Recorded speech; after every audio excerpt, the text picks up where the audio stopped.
In this video, I'm going to show you 5 simple Premiere Pro tips that are going to help you take your editing to the next level, save you a bunch of time, and just make you a better video editor in general. So, my name is Vince. I hope you're gonna enjoy this video and let's get right into it. So, tip number 1 is set to frame size. So, you guys know how annoying it is that normally, let's say you have a 1080p sequence and you want to put an UHD video on it. Like this one, I have this drone shot from my DJI Mavic Pro, and I shot this in, Ultra HD, so higher resolution than 1080p. And when I put this on my timeline, you can see it's just like way too zoomed in, right? If I go to my effect controls and my scale, if I scale this back down to 50%, then I actually get how it looks normally, right? Without it being zoomed in. So if you don't want to have to do this manually for each and every single one of your clips that are not, the exact size that your sequence is,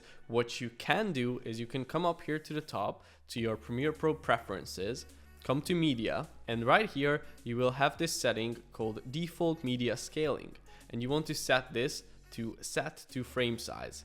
And if you do this, you press OK and apply this. Now it's automatically going to adjust it to the exact size that your sequence is. So let me put this other clip on the timeline to show you. So I just drag and dropped it there, and you can see now it's automatically the exact size that I want, and it's automatically scaled to 50%. This is something that can save you a bunch of time, so I recommend changing it to set to frame size and leaving it there, since most of the time when you drag and drop something into your timeline, you will need to resize it anyways, so this can save you a good amount of time. Let's move on to number 2. So my second tip is when it comes to lumetric color and color grading your footage, what you can do instead of actually coloring the individual clip is you can set it to the source. But let me show you the difference between the two. So now I have duplicated this clip 2 times, right? You have this same drone shot twice. And if I were to make some adjustments to this first one, for example, I would, raise the exposure, whatever, change it up a little bit. You can see it didn't affect the second clip, right?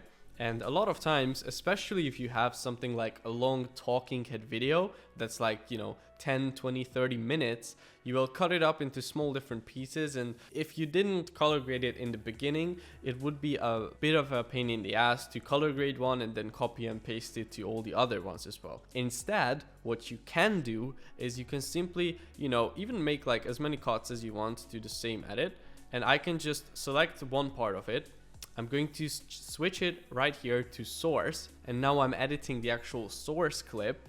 And now here, if I make some adjustments, like whatever, let's raise the contrast, lower the exposure, you can see it also changed it on these other ones, right? On these other 3 clips that I didn't change. It just, automatically did it since I was switching here to the source instead of just editing the clip part. This is another great way to save some extra time when color grading. Just edit the source video, and then all the other small clips that you cut from one are going to be affected by the color grade as well. Or you can also just use adjustments layer, which is kind of my favorite way of color grading. So next up, what we have is a quick little tip to make your importing more efficient. So what you want to do is press Command as you are, dragging into your timeline your clip, and then you can actually paste it between 2 clips, and you can see this way it didn't overlap the other 2 clips. And this can be amazing whenever you are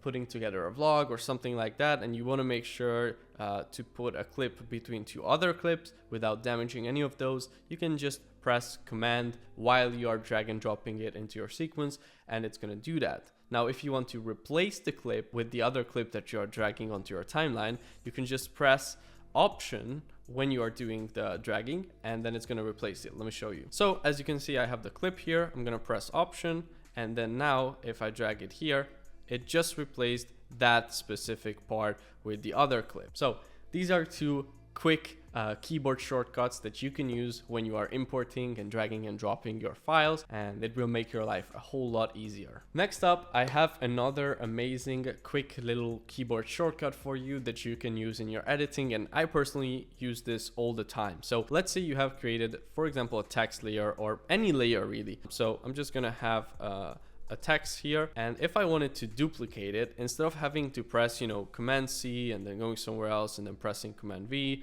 you know, instead of that, you can simply just press Option on your keyboard and then drag it out.